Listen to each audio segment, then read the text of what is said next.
Hey guys, Bella here, and I just got back from an 8-day cruise with Royal Caribbean. This was my first time ever cruising with them, and I had a lot of fun. I had some new experiences, and I wanted to make a video that would encompass my experience cruising with them. This has been my third cruise ever, so I'm not like a seasoned cruiser or anything, but I've got 3 different cruise lines under my belt. So I wanted to give you sort of the pros and cons, or the likes and dislikes when it comes to cruising with Royal Caribbean.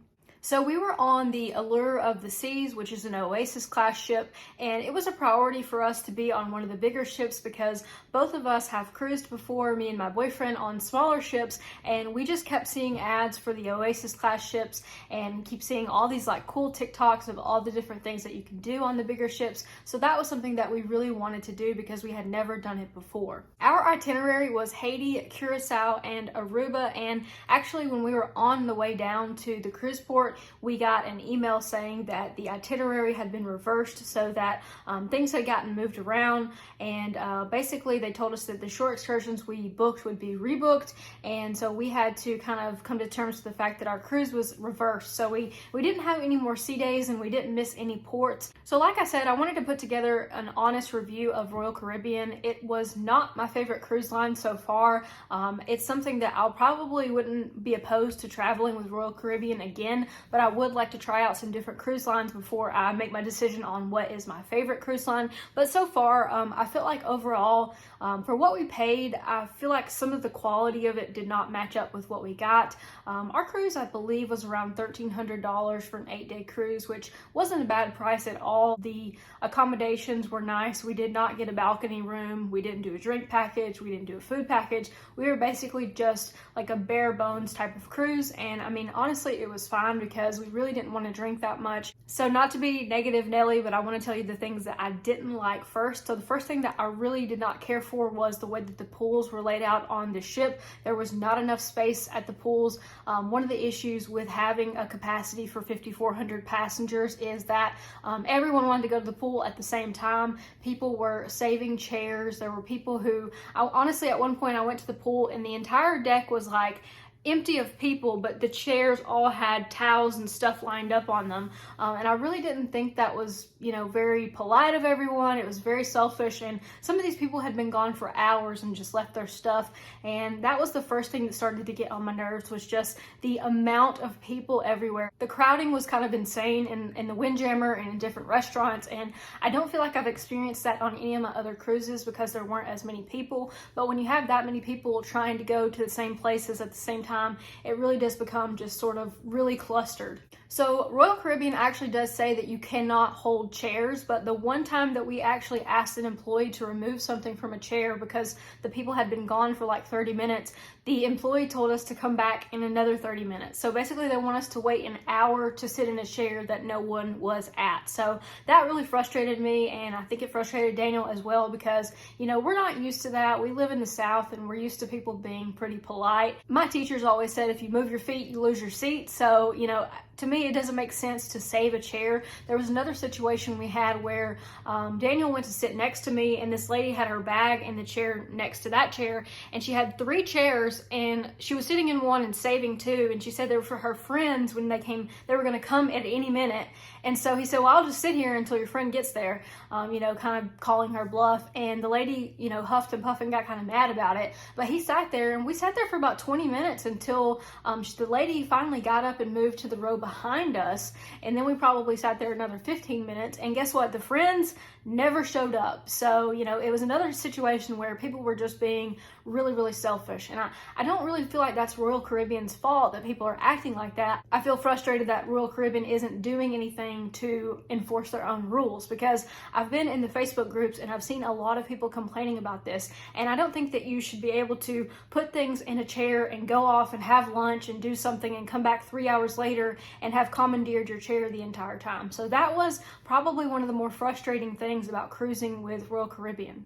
So let's talk about the food options. So Royal Caribbean has, the buffet like every other cruise line. They also have the main dining room. They had a place called Sorrento's where you could get pizza, and they also had some different little cafes where you could get sandwiches. The food on the cruise was really not impressive to me. I felt like a lot of it was just bread, and like all the chicken and stuff was really dry. The food didn't have a lot of flavor, the desserts didn't have flavor, and to me it was like they all looked better than what they tasted. It was like it was meant to be like this decadent thing, and it was really pretty, but when you actually like bit into it, it was almost like you were eating something that was just completely flavorless. I'm not a big fan of buffets in general. Like, it's just kind of gross to me to, you know, think everyone's going up and touching everything and touching the same thing. So overall, was not really thrilled with that. The food in the main dining room was a lot better. I will say the food, like the steaks and stuff, were okay in the main dining room. Some of the sides were hit or miss, and the appetizers were hit or miss, but our waiter did a really good job of like kind of telling us or like advising us what not to order, which I really appreciated, because,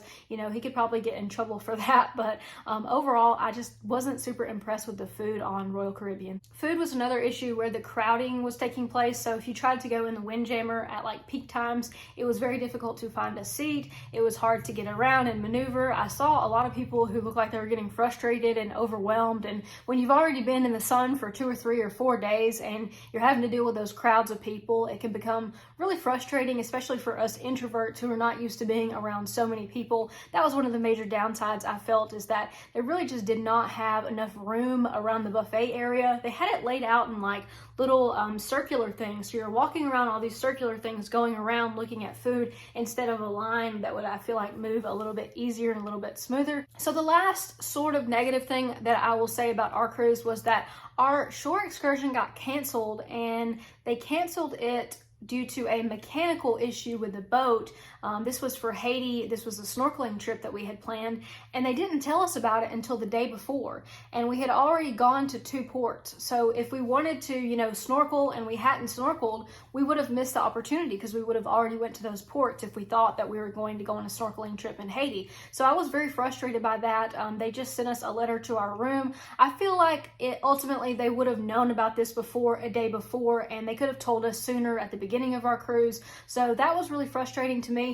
Thankfully, we had already done some snorkeling and done some exploring, but to me, one of the biggest reasons that I was taking the cruise was to go on some different snorkeling excursions, and that's something that I really enjoy, is like getting to swim with the fish and swim with the stingray. I actually did see a stingray while I was snorkeling in Curacao, but overall, I mean, I feel like they should have let us know about that beforehand. I've heard a lot about people getting their shore excursions canceled the day of and not being able to rebook. We wound up rebooking something called the Amiga Island Experience, and we went to a private island for about 3 hours, and it was pretty nice. We had a really, you know, relaxing boat ride over there. They gave us a drink when we got there. We bought some beers. When I got there, I stepped on a sea urchin. It was in my foot. Yeah. Another one in my toe. Oh, baby. Those are in, too. Let's go where we can sit down, okay? Maybe go sit down on one of those chairs. How about it? Can you walk? Yeah. Okay. Let's go sit down in those chairs. So that was fun. I had to pry that out of my toe when I got home. I just wish they would have given us a little bit more notice. I felt like it was a professional courtesy to let people know as soon as you know if you need to reschedule something for them. Now that I'm done being negative Nelly, I will get on to the positive things about the cruise, because overall it was a really good cruise. But I want to be transparent. I am not sponsored. I'm not trying to get free cruises from Royal Caribbean. I'm just trying to give an honest account of what it's like cruising. So let's get into the positive things, because there were a lot of positive things that happened on our trip. One of the coolest things that happened to me while snorkeling, I was kind of, you know, swimming around, looking down, and then I just see the stingray just show up right underneath me and flap its wings, and it was so cool. And I don't have any pictures of it. It's just a picture in my mind, but that was one of the cooler things that happened to me while I was on my trip. So the boarding, so to get on the ship and get off the ship, was the most organized boarding I've ever had. We went to the port of Fort Lauderdale, Port Canaveral, I believe, and it was a really good port. The parking was easy. There was a lot of people directing things. There was policemen there. I felt very safe. It felt very expedited. It was, I think, $120 to park there for 8 days. So overall, you know, good experience at the port. They did not check our bags really, so I feel like we could have brought more on. We brought 2 bottles of wine and we brought 12 12 Pepsis because that was what we were technically allowed to bring on. But looking back, I wish we would have brought like more bottles of wine because I feel like we could have snuck it through. What's your experience doing that? Do you guys ever sneak stuff through? I know some people get mad about it, but I mean, whatever, like rules are meant to be broken in my opinion. And the worst that they'll probably do is just throw it away or even give it to you when you get back off the ship. So I do kind of wish that I would have brought something else on with me. The entertainment options are probably the best I've ever seen. On this ship, we did so much. We did ice skating. So they had basically a time for you to come and ice skate. They had little helmets. They had the skates for you to put on, and you could go in a little square and do ice skating. They also had rock climbing. We did the rock climbing wall. Now, I was not a very good rock climber because I'm 5 feet tall, so I could not like reach everything that I was trying to reach and climb. But Daniel actually made it to the top of the rock climbing wall, which was pretty fun to watch. He was very determined to get up there, and I was like, we are not young anymore. But anyways, he made it to the top. He was able to check that off of his bucket list. So we did rock climbing, we did ice skating. They also had a zip line, so you're able to zip line across the ship, which was really fun. And they had some other things like the aqua show in the aqua theater. It was like basically high divers that would come down and dive and do different dances, so that was really enjoyable. And they also have, of course, like all the things that normal cruise ships have. They had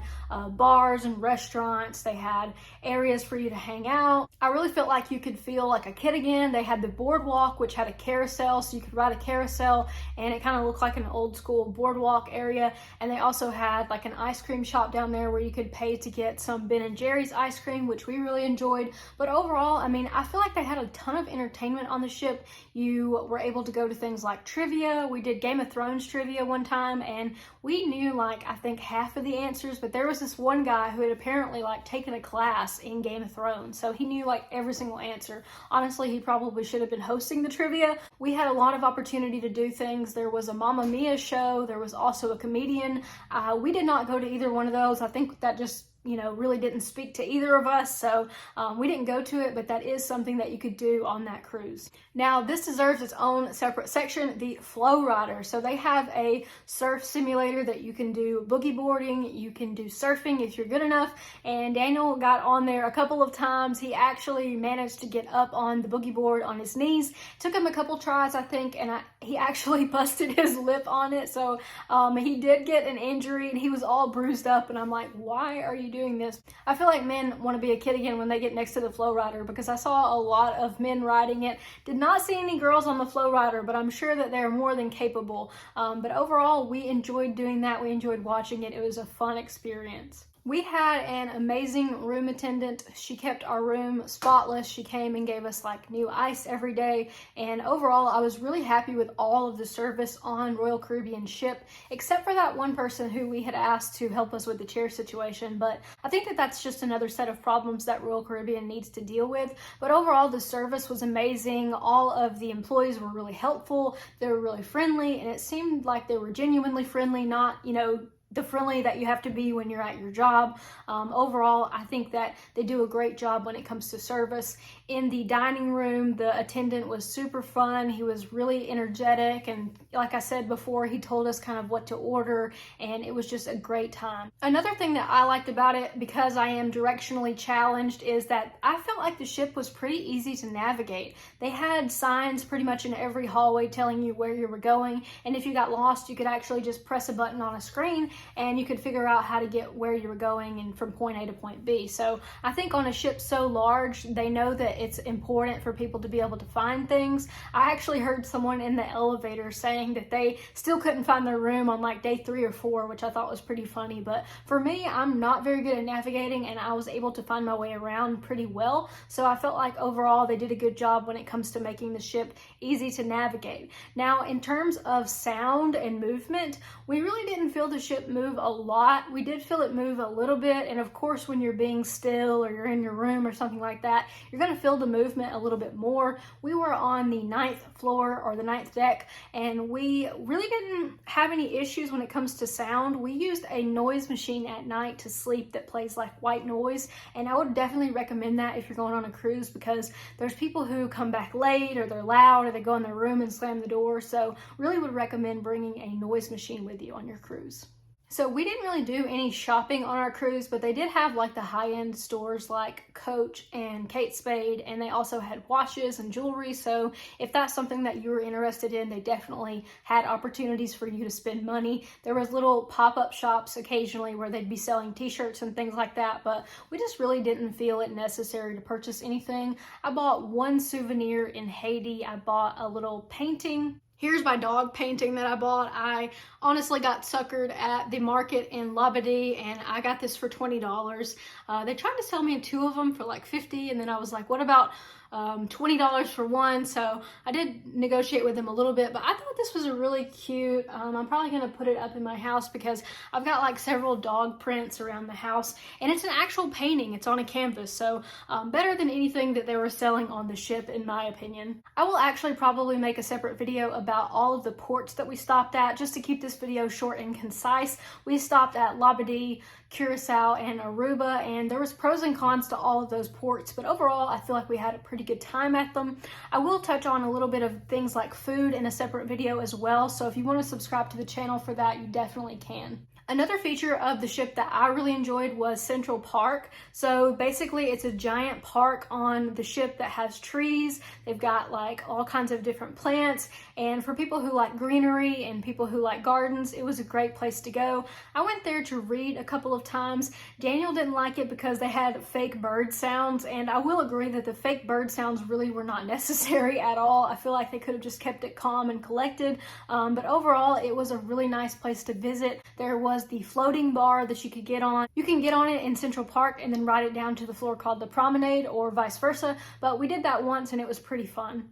Central Park was also the place where I found my first giant duck on Royal Caribbean. I found a duck. Where did you find the duck? In the bushes. In the bushes? Right here. You just found the duck in the bushes. Yes. That's a big duck. It is from Tressa and Rebecca Beckler from Nebraska. Oh. Nebraskan duck. They have a really nice card. They have this like QR code and everything. I love it. Those Nebraska ducks are bigger, I guess. I guess they do make them. Oh, Corn-fed, you know. I found it in the bushes. Yeah. Heck yeah. I'm so excited. I'm so happy. It is a popular duck. Just to think we were not going to come down here. I know. And we did. It was meant to be. I'm so happy. I was super excited about the duck. The solarium was also a cool place to go to. It provided some shade. There were hot tubs. There was a pool there. The pool stayed completely crowded. Like, honestly, people were packed in like sardines. So I wouldn't even say that the pool was really usable there, but it was there.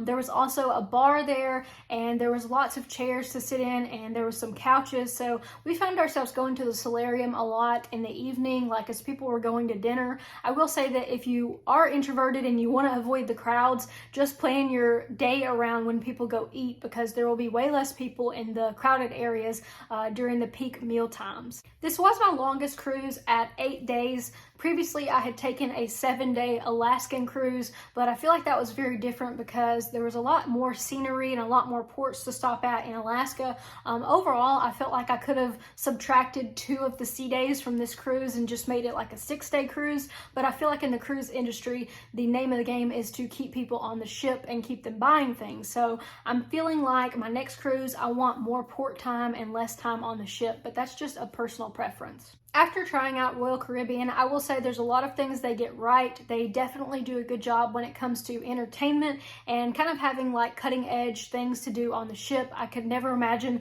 ziplining, ice skating, and rock climbing and surfing all in the same place, but it was possible on the Allure of the Seas. So we've got to give them credit for that. I feel like when it comes to value, they really did not provide as much as I thought they would in terms of the food quality, but overall I am happy with the Royal Caribbean cruise, and I could potentially see myself going on another Royal Caribbean cruise. So if you have any tips or advice or stories, please feel free to leave it in the comment section below. I hope that you enjoyed my review of my first Royal Caribbean cruise. Thank you guys so much for watching. I will catch you in the next video. Take care.